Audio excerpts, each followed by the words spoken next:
നമ്മളൊന്ന് മുത്തശ്ശനെ smart phone use ചെയ്യാനായിട്ട് പഠിപ്പിക്കാൻ പോവുകയാണ്. മുത്തശ്ശൻ ഒരു പുതിയൊരു ഫോൺ വാങ്ങിച്ചു. അപ്പൊ അത് യൂസ് ചെയ്യാൻ വേണ്ടി പഠിപ്പിക്കാൻ പോവുകയാണ്. മുത്തശ്ശൻ എക്സൈറ്റഡ് ആണോ? എക്സൈറ്റഡ്? ഫോട്ടോ എടുക്കോ? ഈ വരച്ചിട്ടുള്ള എന്റെ ഫോട്ടോ ക്യാമറ ഉപയോഗിച്ച് എടുക്കോ. ആ ക്യാമറ പൊക്കോ. അത് പൊക്കിയിട്ട് ഫോട്ടോ എടുക്കോ. ആ ഇനി ക്ലിക്ക് ചെയ്യോ. പിന്നിക്ക് പോരുത്. അതിലൊരു വെള്ള ബട്ടൺ ഉണ്ട്, അതിനേക്കും പിന്നിക്ക് പോണ. കുറച്ചുകൂടി പൊക്കി എടുക്കോ. മുത്തച്ഛൻ പിന്നിലൊക്കെ പോണ്ട.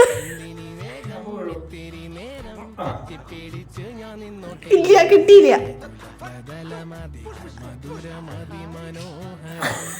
ഗുഡ്.